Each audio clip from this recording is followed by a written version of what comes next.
What's going on, y'all? Welcome back to the channel. Thierry Vio, Trillionaire Hustle, helping you build your financial muscle, man. Hey, today I got one for you, man. Yo, listen, I haven't done one of these in a while, so I think I have to reel it back, you know what I mean? Bring it back to the basics where I bring you guys great stocks, great opportunities that you can buy and hold for a long time, in my opinion. I'm not a financial advisor, nor am I a financial guru. I literally do this just because I like helping people and I like to see people investing and buying stocks and holding, because I think it's better if we all at the table eating. It's better if we all get some money, man. And I think investing is definitely one of the major ways. If you go look at the top 10, 15 richest people in the United States, a lot of them own companies or bought or invested in companies and been a part of that company for a long time. That's literally what you're doing when you're buying stocks. But anyway, that's neither here nor there. Like, subscribe, comment down below, and let's get it going, man. But anyway, today's video is going to be about Nike, man. I know it's very simple. It's a company I believe is very overlooked. Very overlooked, right? Because Nike, everybody know the Nike name brand. Nike's very famous. Everybody got a pair of Nikes. Everybody got a pair of Nikes. Whether you work out or you just into sports, you have something that is Nike. Whether it's, like I said, whether it's your workout sneakers, your workout clothes, whether it's even equipment. Nike even sell equipment. If you play sports, if you play basketball, you know you got your Nike sleeve. If you play football, you know you got your Nike gloves, Nike cleats. Baseball, Nike cleats, Nike baseball gloves, Nike field gloves, Nike Nike bat, whatever, man.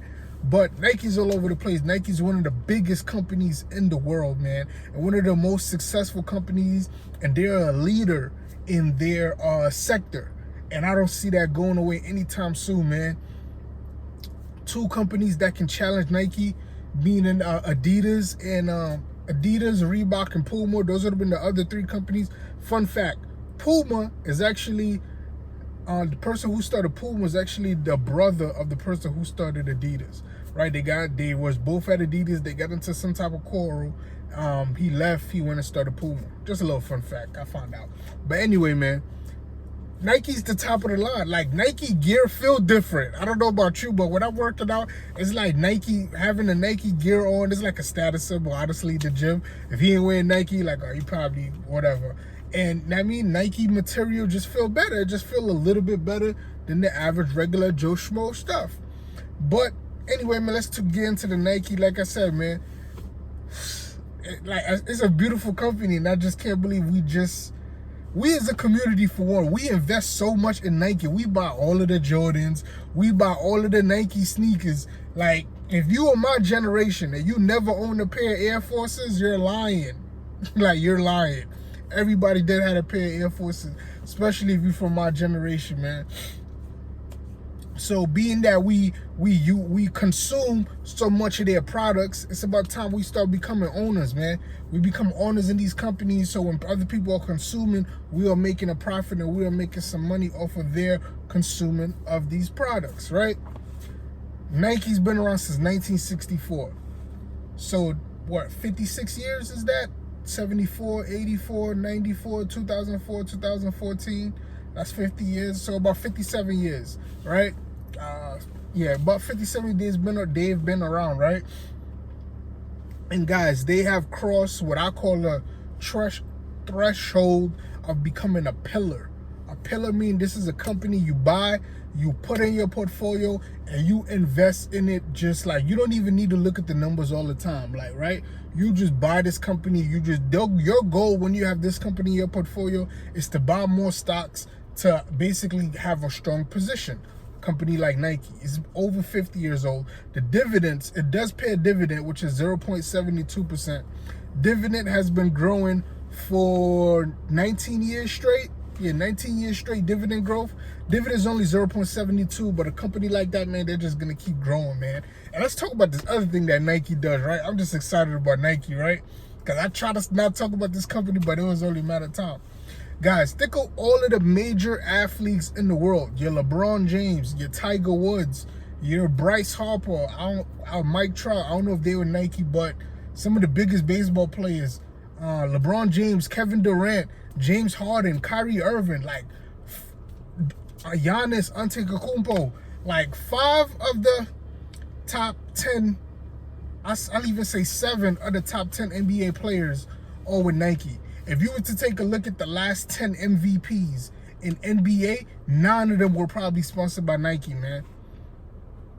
Like, Kobe was sponsored by Nike. Jordan comes from Nike. Like, the thing is, having these athletes and using these athletes by sponsoring these athletes or whatever, right? It's like Nike honestly don't even need to do commercials outside of these people. You just put the sneakers on this guy and he goes out and he's basically your commercial every time he touches the court. Every time somebody wearing Nike plays their sport, even Tiger Woods, that is a commercial. That's how Nike brings more eyeballs to their brand and makes you want to go buy the other Nike stuff they have, man.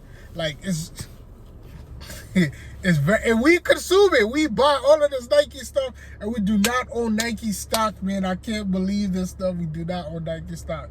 We got to start buying Nike stock. Nike, Apple, Microsoft, those 3 companies right there, we got to load up on their stuff, man. We got to stop playing around. We got to load up on their stuff. Them 3, Nike, Apple, and Microsoft. But I don't want to get away from the video. Yes, so 50 years. They've been around 50 years. They have a 19-year dividend growth. Last year alone, the last year return was 63%. So they grew by 63% in the stock prices last year. For the last 5 years, they grew by 187%. Last 10 years, 577%. Listen, that's some solid, strong numbers, man. This company's like, it's giving people great return on their money, man. It's about time we start investing to get that money with them. Of course, we got to talk about the debt. They have about $9 billion in debt, but that debt is long-term debt. They're worth about $240 billion market cap, and they have $13 billion on hand. So the $13 billion on hand, that's cash they got right now. They could really buy out the debt and really be completely debt-free. But I'm pretty sure that $9 billion of debt is probably, debt tied up in facilities or in future orders for just Nike product, which is good debt. It's not bad debt like they were in trouble and they needed to go get a loan to order the kids stay afloat. Nah, this is good debt because they're growing so fast and they don't want to use their money, so they go get money from somebody else to either get a facility or for future orders of Nike sneakers, right? 20% of the people who work inside Nike own Nike shares. That tells me that's about how much percentage is the executives. They all own Nike shares, man. That gives them an extra incentive to do great because they're tied with the shares. They're going to make more money too. And 68% is owned by institutions. So that's about 70% of other people who are smarter than us, who did the research. They also own the shares. So let's not think we smarter than them. They're smarter than us. They have more resources to do more research. They have more tools available to them to do more research, and they're buying Nike stocks. So why aren't we, right? Now, if you still, after I explain all of this to you, and you still don't want to buy Nike stocks straight out directly, you want to take your time and you're nervous, I only came up with one ETF. ETF is exchange traded funds. ETF is a group of stocks operating as one. And this ETF that I got for you guys have Nike as part of it. It's called XLY. XLY. The expense ratio is only 0.12, and they have 20 billion under management. That's the biggest ETF that I found that have Nike part of it, meaning, in my opinion, it's the safest because they have so much money under management. But yeah, man, like I said, I'll only give you guys one ETF because I really want you to straight up go buy Nike stocks.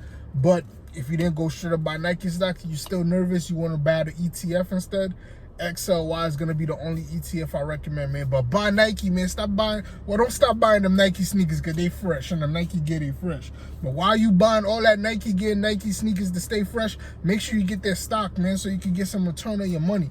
And we got to own more of these stocks that we consuming every day, man. I love you. I just want to see everybody successful. Like, subscribe, comment down below. Catch me in the next one. Out.